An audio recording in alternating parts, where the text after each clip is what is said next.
2025 കീം എക്സാമിനേഷൻ്റെ റിസൾട്ടുകൾ വന്നപ്പോൾ പതിവ് പോലെ തന്നെ മികച്ച വിജയമാണ് ബ്രില്യൻ സ്റ്റഡി സെൻറ്ററിൻ്റെ ഭാഗമായി വിദ്യാർത്ഥികൾ കൈവരിച്ചത്. 7 വിദ്യാർത്ഥികളാണ് കീം എക്സാമിൽ 100% എന്ന പെർഫെക്റ്റ് സ്കോർ കരസ്ഥമാക്കി വിജയത്തിൻ്റെ നെറുകയിൽ നിൽക്കുന്നത്. ആ 7 പേരിൽ ഒരാളായ ആദിൽ സയാനാണ് ഇന്ന് നമ്മോടൊപ്പം ചേരുന്നത്. So Adil, welcome and congratulations on the big win. Thank you. Okay, ഞാൻ ആദിൽ സയാൻ, കോഴിക്കോട് ഫറൂഖ് കോളേജ് എന്ന് പറഞ്ഞ സ്ഥലത്തു നിന്നാണ് വരുന്നത്. ഫാദർ മുഹമ്മദ് ഉസ്മാൻ, ഡെൻറ്റിസ്റ്റാണ്. മദർ സീന പി, ഡെൻറ്റിസ്റ്റ് തന്നെയാണ് അവർ. രണ്ടുപേരും അപ്പോൾ ദന്തിസ്റ്റാണ് അല്ലേ? ഓക്കെ, അപ്പോൾ ഡോക്ടർ കുടുംബത്തിൽ നിന്നാണ് വരുന്നത്. ഡോക്ടർ കുടുംബത്തിൽ നിന്നൊരു എഞ്ചിനീയർ ഇങ്ങനെ വരികയാണ് അല്ലേ? അപ്പോൾ ഇവിടെ ഏത് സ്കൂളിലാണ് സയൻ പഠിക്കുന്നത്? ഞാൻ ചാവറ പബ്ലിക് സ്കൂളിൽ നിന്നാണ് പഠിക്കുന്നത്. അവിടെ ബ്രില്യൻറ്റിൻ്റെ 2 ഇയർ ഇൻ്റഗ്രേറ്റഡ് IIT പ്രോഗ്രാമിലാണ് പഠിക്കുന്നത്. 2 ഇയർ ഇൻ്റഗ്രേറ്റഡ് IIT പ്രോഗ്രാമാണ് പഠിക്കുന്നത്. ഓക്കെ, അപ്പോൾ കീമിൽ ഇത്ര വലിയൊരു സ്കോർ താങ്കൾ കരസ്ഥമാക്കിയിരിക്കുകയാണ്. അപ്പോൾ എന്ത് തോന്നുന്നു? സന്തോഷം തോന്നുന്നു. ഓക്കെ, അപ്പോൾ എങ്ങനെയാണ് ഈ ഒരു മികച്ച ഒരു സ്കോറിലേക്ക് അല്ലെങ്കിൽ മികച്ചൊരു വിജയത്തിലേക്ക് നമ്മൾ എത്തിയത്? എന്തെല്ലാമാണ് ആദിൽ സയാൻ്റെ പഠന രീതികൾ എന്നൊക്കെ പറഞ്ഞാൽ? കീമിന് ബ്രില്യൻ്റ് ടെസ്റ്റ് സീരീസ് വരച്ചിട്ടുണ്ടായിരുന്നു. അതിൽ കുറച്ച് മോഡൽ എക്സാമുകളൊക്കെ എഴുതി. അപ്പം അങ്ങനെയാണ് കീമിനായിട്ട് പ്രിപ്പയർ ചെയ്തത്. പിന്നെ സാധാരണ ഇപ്പം ബാക്കിയുള്ള എക്സാമിന് ശേഷമുള്ള എക്സാമാണ് കീം. അപ്പം അതുപോലെ തന്നെ സാധാരണ പ്രിപ്പറേഷൻ മതി. ഓക്കെ, അപ്പോൾ അതിലിപ്പോൾ പറയുകയുണ്ടായി ബ്രില്യൻറ്റിലെ മോഡൽ എക്സാംസിൻ്റെ ഒക്കെ കാര്യം. ഈ മോഡൽ എക്സാംസ് ഒക്കെ എത്രത്തോളമാണ് നമ്മളെ ഇൻഫ്ലുവൻസ് ചെയ്യുന്നത് ഇതുപോലൊരു മെയിൻ സ്ട്രീം എക്സാമിലേക്ക് കടന്നു വരുമ്പോൾ? കീമിൽ ഞാൻ കണ്ടെടുത്തോളം ബ്രില്യൻറ്റിലെ മോഡലിൽ ചോദിച്ച ഓൾമോസ്റ്റ് ഒരു 50% ക്വസ്റ്റ്യൻ അതേ ടൈപ്പ് തന്നെയായിരുന്നു. അപ്പം അത്രയും സ്പീഡിൽ തന്നെ നമുക്ക് ചെയ്യാൻ പറ്റി. അപ്പം അത് നല്ല ഹെൽപ്പ് ചെയ്ത്. പിന്നെ മോഡലിലൊക്കെ കിട്ടിയതിൻ്റെ കാട്ടി കൂടുതൽ മാർക്കാണ് കീമിൻ്റെ ഫൈനൽ എക്സാം വന്നപ്പോൾ കിട്ടിയത്. അപ്പോൾ ബ്രില്യൻറ്റിലെ ഇപ്പോൾ ഫാക്കൽറ്റീസിൻ്റെ കാര്യം പറയുവാണെങ്കിൽ ഈ ഒരു വിജയത്തിൽ ആദിലിന് ആരോടാണ് ഏറ്റവും കൂടുതൽ താങ്ക്സ് പറയാൻ തോന്നുന്നത്? ഏറ്റവും കൂടുതൽ ആദ്യം താങ്ക്സ് പറയേണ്ടത് എൻ്റെ ക്ലാസ് ടീച്ചറാണ്, രാജേഷ് സാറിനോട്. സാറ് തന്ന മോട്ടിവേഷൻ ഇത് വെച്ചിട്ടാണ് നമ്മളിവിടെ വരെ എത്തിയത്. പിന്നെ കോർഡിനേറ്റർ ശ്രീനാഥ് സാറിന്, പിന്നെ എല്ലാ ഇപ്പോൾ ടീച്ചർമാരൊക്കെ ഓരോരോ വഴികൾ പറഞ്ഞു തരും പഠിക്കാൻ വേണ്ടിയിട്ട്. അപ്പോൾ അതൊക്കെ കണ്ടിന്യൂ ചെയ്തിട്ട് തന്നെ പഠിച്ചു. ഓക്കെ, അപ്പോൾ JEE മെയിൻസ് എക്സാം കഴിഞ്ഞിട്ട് റിസൾട്ടൊക്കെ വന്നിരിക്കുകയാണ്. അതിൽ 99.95 എന്നൊരു മാജിക്കൽ പെർസെൻറ്റേജ് സ്കോറൊക്കെ നേടിയിട്ടാണ് അപ്പോൾ അതിലിവിടെ ഇരിക്കുന്നത്. JEE മെയിൻസുമായിട്ട് വെച്ച് നോക്കുമ്പോൾ എത്രത്തോളം ഈസി ആയിരുന്നു കീം? ഒരു ക്വസ്റ്റ്യൻസിൻ്റെ എണ്ണം കൂടുതലാണ്, മാത്സിന് കൂടുതൽ പ്രയോറിറ്റി ഉണ്ട്.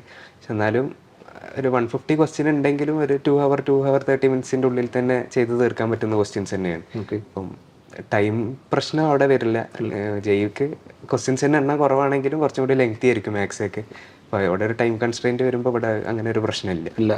അപ്പോൾ JEEയുടെ ആ ഒരു ലെവലിൽ നിന്ന് നമ്മൾ പരിശീലിച്ചുകൊണ്ട് കീമിലേക്ക് വന്നപ്പോൾ ഒരു ടഫ്നെസ് നമുക്ക് അങ്ങനെ തോന്നിയില്ല അല്ലേ? അപ്പോൾ അതിലിപ്പോൾ കുറച്ച് മുമ്പേ പറയുകയുണ്ടായി അച്ഛനും അമ്മയും ഡെന്റിസ്റ്റാണ്, ഡോക്ടേഴ്സ് ആണെന്നുള്ളത്. അപ്പോൾ എൻ്റെ ഒരു ക്യൂരിയോസിറ്റി കൊണ്ട് ചോദിക്കുകയാണ്, പൊതുവേ അച്ഛനും അമ്മയും ഡോക്ടേഴ്സ് ആണെങ്കിൽ മക്കളും ഡോക്ടറാകാനുള്ളൊരു ടെൻഡൻസി ഉണ്ട്. അപ്പോൾ എന്തുകൊണ്ടാണ് അതിൽ ആ ഒരു സ്ട്രീമിലേക്ക് പോകാൻ ഒരു എഞ്ചിനീയറിംഗ് സ്ട്രീം തിരഞ്ഞെടുത്തത്? എപ്പോഴാണ് ഈ ഒരു ഇൻട്രസ്റ്റ് തുടങ്ങിയത്?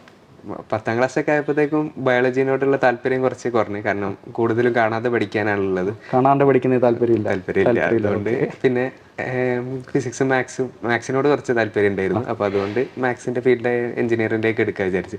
പിന്നെ കുടുംബക്കാർ മൊത്തം ഡോക്ടർമാർ തന്നെയാണ്. അപ്പം ഇത്താത്തയും ഡെന്റിസ്റ്റ് ആവാൻ പഠിക്കുകയാണ്. അപ്പോൾ പിന്നെ വീട്ടിൽ ഒരുപാട് പേര് ഇപ്പോൾ തന്നെ ഡോക്ടർമാരായിരുന്നു. അപ്പോൾ നമ്മൾ ഇനി ഒരു ഡോക്ടറോടെ വേണ്ട, നമ്മളൊരു മാറി ചിന്തിച്ചൊരു എഞ്ചിനീയർ ആക്കിയേക്കാന്ന് വെച്ചല്ലേ? Okay, good. അപ്പോൾ നമ്മുടെ ബ്രില്യൻറ്റിലെ മെൻറ്റർ സംവിധാനത്തെ പറ്റിയൊക്കെ പറയുകയാണെങ്കിൽ എന്താണ് സയാന് പറയാനുള്ളത്? അപ്പം ക്ലാസ് ടീച്ചറാണ് ഏറ്റവും കൂടുതൽ ഹെൽപ്ഫുൾ ആവുന്നത്. കാരണം എപ്പോഴും നമ്മളോട് നമ്മളെ മാർക്കിനെ അനലൈസ് ചെയ്തിട്ടൊക്കെ എപ്പോഴും നമ്മളോട് ഒന്ന് പറയും. അപ്പം പിന്നെ പാരൻസായിട്ട് എപ്പോഴും കോൺടാക്ട് ചെയ്തുകൊണ്ട് വെക്കും. അപ്പം എപ്പോഴും ഫുള്ളി അപ്ഡേറ്റഡ് ആണ് എപ്പോഴും. അപ്പം അവർ തന്നെയാണ് ഏറ്റവും കൂടുതൽ നമുക്ക് മോട്ടിവേഷനായിട്ട് തന്നെ മാറുന്നത്. അപ്പം ഏറ്റവും ഫ്രണ്ട്ലി മെൻറ്ററിങ് ഉള്ളത് ഇവിടെ തന്നെ കിട്ടുന്നുണ്ട്. എന്തായാലും തീർച്ചയായിട്ടും നമുക്ക് ഒരു പോസിറ്റീവ് ഒരു ആംബിയൻസ് നമുക്ക് കിട്ടാൻ സഹായിച്ചു അല്ലേ? അപ്പോൾ അതിൽ എന്തെല്ലാമാണ് JEE അഡ്വാൻസ്ഡായിട്ട് താങ്കൾ പ്രിപ്പയർ ചെയ്തുകൊണ്ടിരിക്കുന്നത്? എന്തെല്ലാം മോഡ്സ് ആണ് താങ്കൾ ചൂസ് ചെയ്തിരിക്കുന്നത് പ്രിപ്പറേഷന് വേണ്ടി? ബ്രില്യൻറ്റിൽ ഡെയിലി മോഡൽ എക്സാം ഉണ്ട്. അപ്പം 6 hour എക്സാം ചെയ്തും പിന്നെ എൻ്റെ അനലൈസ് ചെയ്തെടുക്കാൻ തന്നെ അത്യാവശ്യം നല്ല സമയം എടുക്കും. അപ്പം അങ്ങനെ എല്ലാ ക്വസ്റ്റ്യനും സ്വന്തം തന്നെ ചെയ്യാൻ നോക്കിയിട്ട് പിന്നെ വീഡിയോ സൊല്യൂഷൻ പ്രൊവൈഡ് ചെയ്യുന്നുണ്ട്. അപ്പോൾ അതൊക്കെ ഒന്ന് ജസ്റ്റ് കണ്ടുവെക്കും. വേറെ എന്തെങ്കിലും മെത്തേഡ് ഉണ്ടോ എന്ന് നോക്കാൻ വേണ്ടിയിട്ട് അങ്ങനെ ചെയ്തുകൊണ്ട് വെക്കും. മോക്ക് എക്സാംസ് ചെയ്തും പിന്നെ PYക്കും ചെയ്തുകൊണ്ട് പരമാവധി എക്സാംസ് എഴുതി ആ ഒരു ലെവലിലേക്ക് നമ്മളെ തന്നെ എത്തിക്കുകയാണ് അല്ലേ? ഓക്കെ, പിന്നെ പ്രീവിയസ് ഇയർ ക്വസ്റ്റ്യൻസ് ഒക്കെ ചെയ്യുമ്പോൾ, കാരണം അതേ മോഡൽ ക്വസ്റ്റ്യൻസ് തന്നെയാണ് നമുക്ക് പിന്നെ വരുന്നത്. അപ്പം അങ്ങനെ ചെയ്യുമ്പോൾ കൂടുതൽ നമ്മളെ സഹായിക്കും. അപ്പം ഒരു ഫെമിലിയാരിറ്റി വരും എക്സാമായിട്ട്. അപ്പം അങ്ങനെ ചെയ്ത് ശീലിക്കുകയാണ് ചെയ്തത്. ഓക്കെ. അപ്പോൾ എഗെയിൻ മോഡൽ എക്സാംസിലേക്ക് വരികയാണെങ്കിൽ, ഇത്രയും മോഡൽ എക്സാംസ് എഴുതിയത് കൊണ്ട് തന്നെ ഇപ്പോൾ JEE അഡ്വാൻസ്ഡ് എന്ന് പറയുന്നത് ലോകത്തിലെ തന്നെ one of the toughest exams ആണ്. പക്ഷേ അതിൻ്റെ അതേ പാറ്റേണിലുള്ള നിരവധി ചോദ്യങ്ങൾ നമ്മളിപ്പോൾ മോഡൽ എക്സാംസിൻ്റെ ഭാഗമായിട്ട് ബ്രില്യൻ്റ് തന്നെ നമ്മൾ ചെയ്യുന്നുണ്ട്. അപ്പോൾ ആ ഒരു കോൺഫിഡൻറ്റ് തീർച്ചയായിട്ടും നമ്മളിൽ കൂടത്തില്ലേ?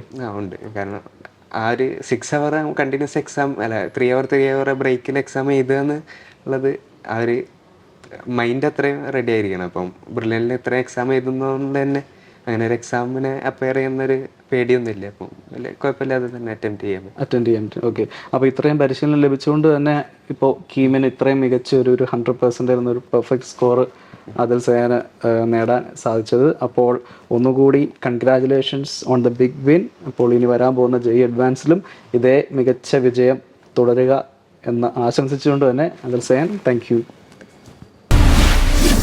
Brilliant Study Center, India's #1 coaching center for NEET and JEE.